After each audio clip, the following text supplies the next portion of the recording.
Quiet, please. Quiet, please.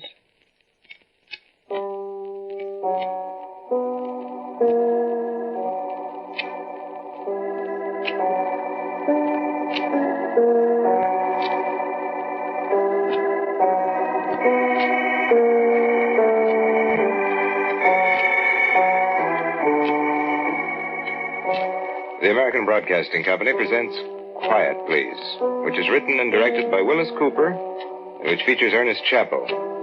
Quiet, Please, for tonight, is called In the House Where I Was Born.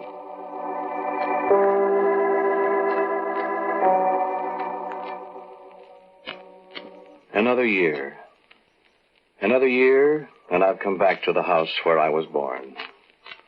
Every year I come back just before Decoration Day. It's pleasant some years.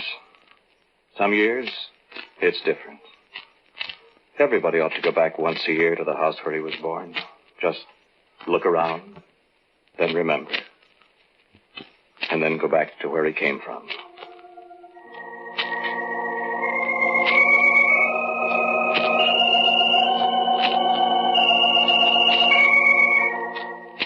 The house where I was born is old and weather-beaten under the gray paint.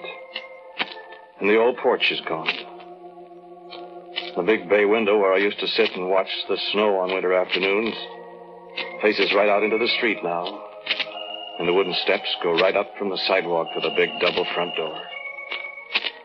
The house was painted red when I lived there, red with white trimmings. And there was a big caladium plant in the front yard, elephant ears, my grandmother used to call it. Remember those things? My brother and I used to pull them up and make umbrellas out of them, and Grandma'd jaw till our ears hurt. Can't even tell where the caladiums were. And the old woodshed, the 2 generations of us had carved our initials on. I remember CDO, 1884, and my brother's initials, 1905, and all the others. That's gone, too. And there was a dog, a little brown and white fox terrier. Her name was Trixie, wasn't it? So many years ago. Here was the living room. The front room, we called it. The round oak base burner with the isinglass in the doors where the coals glowed red of a winter's night. The couch in the corner. The table with the cracked marble top where the lamp sat. The round lamp with the yellow silk shade with a fringe. My brother and I reading the highly moral stories in happy days. And wishing we, too, could be big league baseball players like Fearless Frank and the Woodcuts. And on a spring night like this, just before Decoration Day, Mother, sitting at the rosewood organ under the picture of Pharaoh's horses, playing Battle Hymn of the Republic, and there'll be a hot time in the old town tonight. For the Spanish War wasn't so long ago. Then my father, that was battalion sergeant major, hadn't come back from Chickamauga. And the scent of white lilacs coming in the windows. And the white lilac bush that was her pride is long gone now. But I can smell the white lilacs tonight. And I can hear the clomping of horses' hoofs on the pavement outside. The pavement they put down the year I started to school. And in the shadows of this bare old room, a glow comes slowly to life. And there is the old lamp beaming cheerfully across the Brussels carpet. And the organ is playing. And I'm the little boy that looks up at her and plucks at her dress and begs, Mama, tell me a story. Mama, tell me a story. Story, Mama. What shall I tell you about tonight, son? Isn't it almost time for bed? Story first, Mama, please. Well, let me see. The stag at eve had drunk his fill, where danced the moon on Monan's rill, and deep his midnight lair had made in dark Benotny's hazel shade. What's Monan's rill, Mama? Why, it's a little brook, a little creek way up in Scotland in the Trossachs where Roderick Dhu lived. Well, why did they call it Monan's rill, Mama?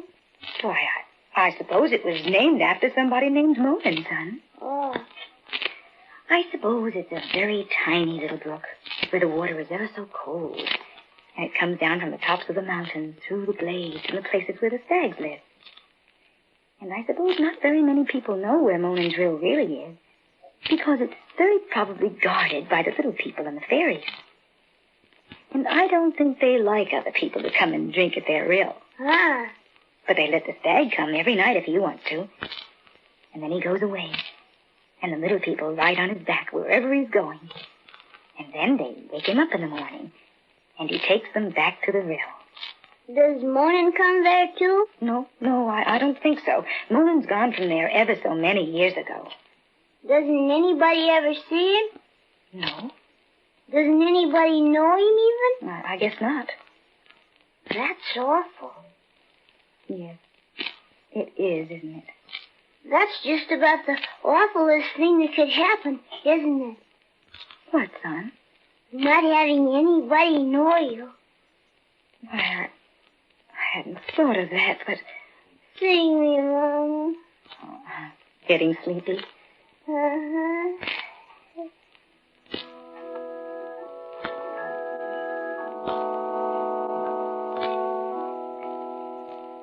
Mine eyes have seen the glory of the coming of the Lord. He is trampling out the vintage where the grapes of wrath are stored. He hath loosed the fateful lightnings of his terrible swift sword. His truth is marching. And Mother's song fades. And the light grows dim. And I am in darkness again in the house where I was born. And this house where I was born is in a great city. And the wide streets are filled with crowds of people. And I remember again so many things. The thunder of the elevated railways overhead on a warm afternoon in the spring. And the open streetcar clanging its way up the street. And my father pointing and telling me that that's the first trip of the open streetcars up Broadway this summer. And a friendly policeman in a round-topped helmet spanking me jovially with his nightstick as we crossed the plaza on the way to the Central Park Zoo. And the house where I was born. Weary and happy in the cool evening. Climbing the brownstone steps into a high-ceilinged house with a fireplace in the front room. The great stairway, the long, inviting banisters. And a cat with a blue ribbon for a collar and the longest, sharpest claws in the world. And a telephone that you could talk even to Brooklyn with. The house where I was born. And now a sign on the front alongside the tall doors. A sign that says, Swedish Restaurant. Then still in the concrete sidewalk at the foot of the steps, the prints of my 2 shoes that I could span with a hand. And my initials. And the date, 1901. And I turn away from this house where I was born. For I've not done with my homeward journey yet.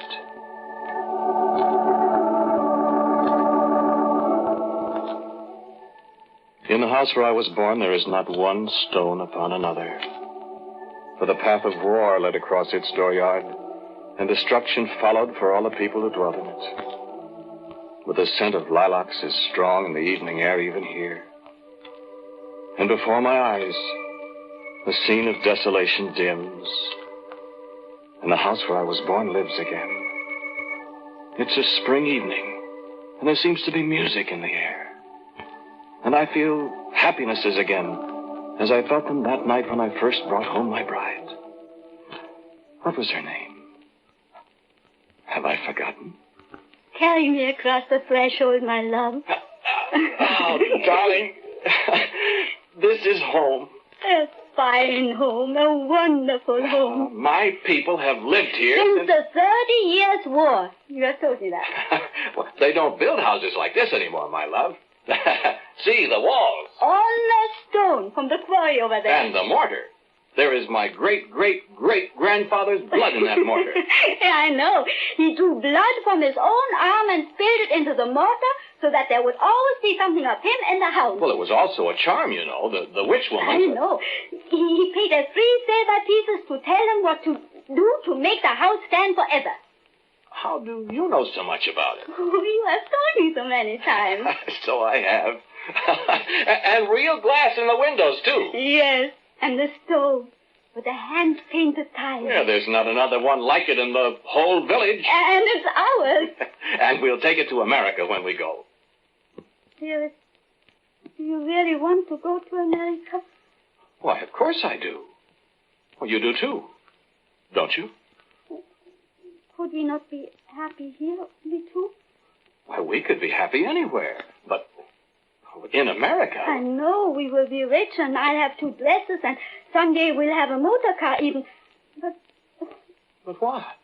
It's so far from this house where you were born and where I hope our children will be born. And the scent of lilacs is strong again in the air, as the voice of a beloved woman fades away into shadow and forgetfulness. And the house where I was born is swallowed up in the night. And I am alone again.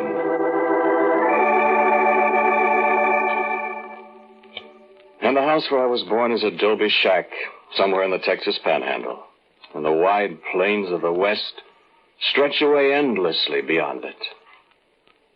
Now the corral gate is broken. And the bunkhouse roof is gone.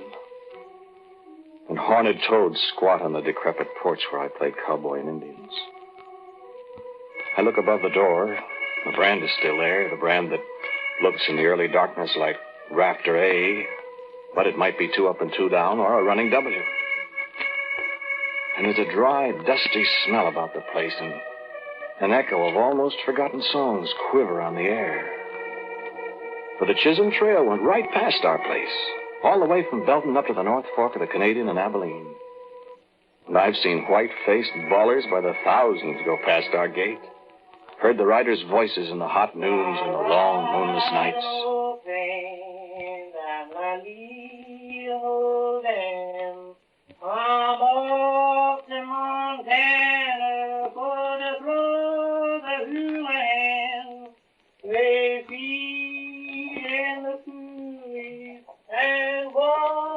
And the long, slow song of horses' hoofs is music to the ears of a lost, forgotten Texan who'll never come back to stay to the house where he was born.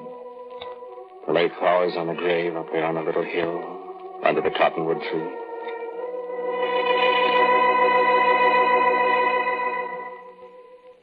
And the house where I was born is a sod-roofed cottage in the peat bog country of Ireland. And I am 19 and returned for a visit with the old folks after 3 years in America where I've become all Yankee. And my brother and I sit before the door and talk at evening about the strangeness of the new world and its customs, and the customs of other people beyond the various seas. And it's this very day, 35 years ago, in 1914. And I'm betting you there'll be war in Europe before the year is out, my lad. That's just talk. It's just talk to the start of every war the world has ever seen. Bill is just waiting for somebody to set the world alight. And it's many a good lad'll come to his end of putting us out. Well, we'll never get in it. You mean the Americans? Yes. I don't know about that. We're too far away. Let the English and the Germans fight it out. All very well to say.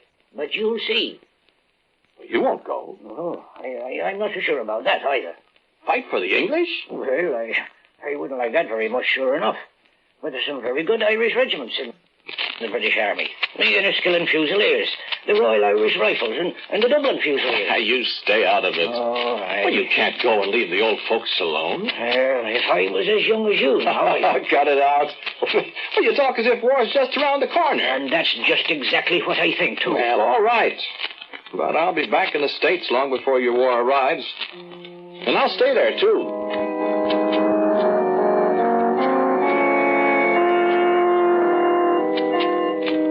And I left the house where I was born, the smoky, damp little hut beside the road to the sea, And I have not seen it again, save when it comes Decoration Day time, and I go back, unbeknownst to my brother, and look in at the door to where he sits, an old man puffing his pipe alone by the peat fire. And once, it was long years ago, the village priest sat with him, and I heard my brother speak of me. It could have been very different, Father, if my brother had come back from the war. Oh, he was a fine young lad, Father. And him and me, well, we could have done something with the place. But, it's too late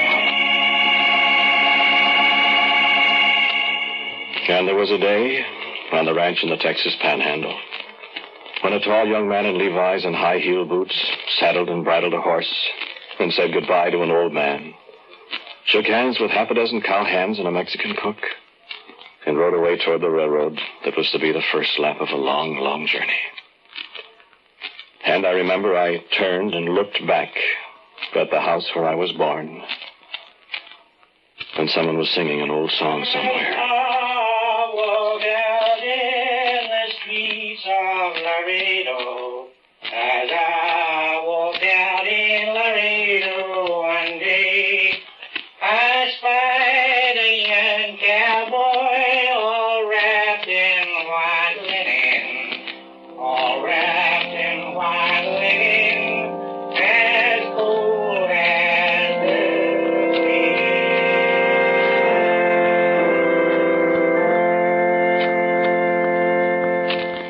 And here again in the house where I was born, I stand again beside the walls of stone mortared with the blood of my great-great-grandfather.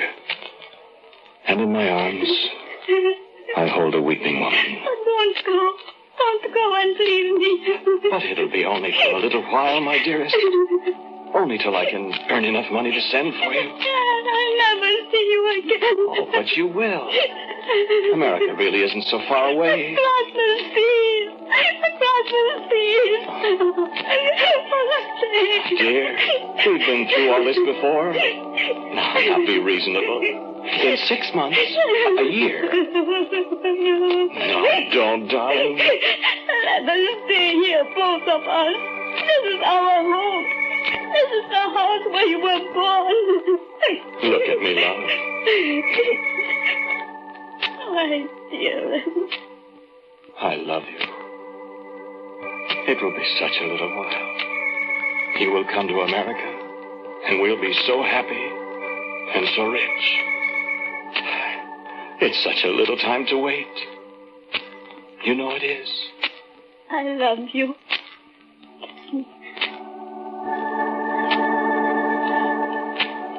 And I kissed her. And I went away. And I have never seen the house where I was born, except in dreams. Dreams such as this dream tonight, when the ruins lift and form themselves for a little moment in the darkness. She came to America. And the day she arrived, I was drafted. I was never able to find her again. But then, she was never able to find me either.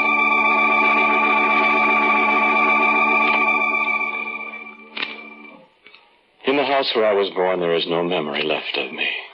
Only the 2 prints of a child's shoes in the concrete remain as a memorial that I once lived. The house where I was born has forgotten me. And the house where I was born, where my little brother and I played in the Caladium bed, it has almost forgotten me, too. There's a pack of yellowed letters somewhere in the house.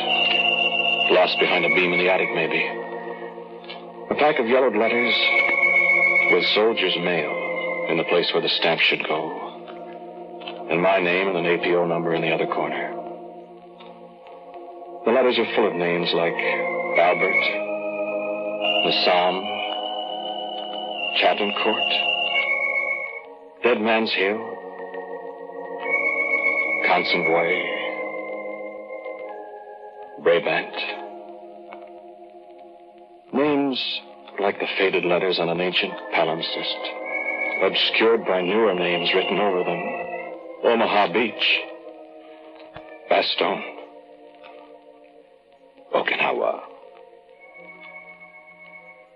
They're all names of places where men have died. And one day, they'll all be forgotten, please God. I remember one of those names, those first names. I won't tell you the name of the town. A clean little town it was, with red-roofed houses. A dirty shambles in October 1918. I couldn't hear the shells from the 77s bursting in the streets. I couldn't hear what the chaplain was saying to me. I could just see a dirty-faced man in a helmet moving his lips as he bent over me. It was very quiet and very lonely. I didn't even hear the shell that killed him and the other man that was standing alongside him. It was quiet for a long, long time. And then I heard a little boy's voice. And I said to myself, why, I'm home. That's my voice. That night before Decoration Day so many years ago. And it was. Mama, tell me a story. What shall I tell you about, son? Story, Mama. Well, let me see. The stag at eve had drunk his fill, where danced the moon on Monan's rill, and deep his midnight lair had made, in dark Glenotmy's hazel shade. What's Monan's Rill, Mama? I walked out in the streets of Laredo, as I walked out in Laredo. I'm going, please. And I suppose not very many people know where Monan's Rill really is, because it's probably very closely guarded by the little people. Any a good lad that'll come to his end putting out the creek. Across the seas. Oh, I spied a young cowboy all wrapped in white linen, all wrapped in white linen, as cold as the sea. It's just about the awfulest thing in the world, Mama. Not having anybody know you.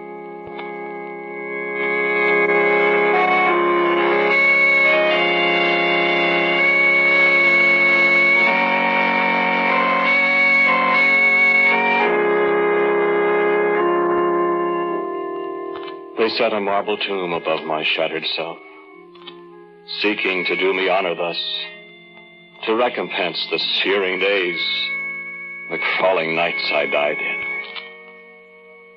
He lies here deep, the graven letters say. He lies here deep, unknown to all save God. Oh, sweet it is, they say. Oh, sweet it is to die the battle death. Yes, it is sweet. As gall is sweet, and wormwood, so is death. I died. I felt the bitter fire, the cleaving steel, the pain. I am content. Yet I am weary in my sentiments. The sleep of death is not so very deep. Lately the spring has come, and yesterday a tiny root of some green thing has split the stones apart wherein I lie. Its tender, questing fingers seek my hand, as mine sought flowers on some yesterday forgot. Above my head, the hushed clang of arms, the measured tread of sentinels that guard my bed, forbid me sleep. My face is dim in eternity now. But once you knew me. Perhaps you wept to hear that Sergeant Deckard spoke my name. Is it you that I hear through the dust, oh my brother? Is it your little song that I hear, oh my mother? I in my tomb of marble. I in my tomb of stone. I am the chief of them all. I am the chief of the dead. I died. And dying became a mystery. To every mother, her son. To every brother, his brother. To every soldier, his comrade. I, the chief of the dead. I was content to lie here, masked in uncertainty, having the homage of all of you here in my marble tomb. I was content, I say. Yet now spring comes again as I saw it once before that day I died. Is it your hand that rests on the stone, oh, my sister? Is it your tear that falls on the stone, oh, my wife? I hear the trumpets now. The volleys sound. The sabers flash against a sun I may not know. I may not rise. I have my duty. Here, alone. I in my tomb of marble. I in my tomb of stone. I am the chief of them all. I am the chief of the dead.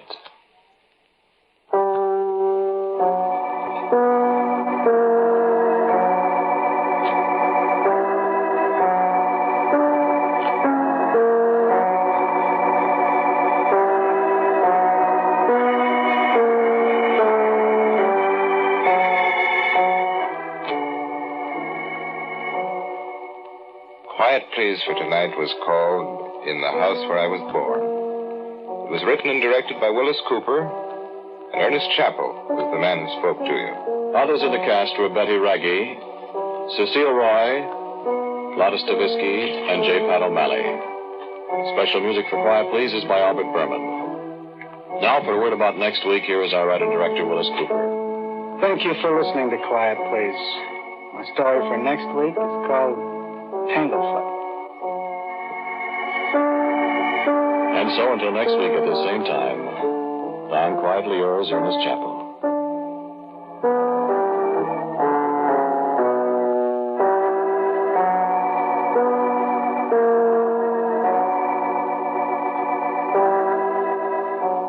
This is ABC, the American Broadcasting Company.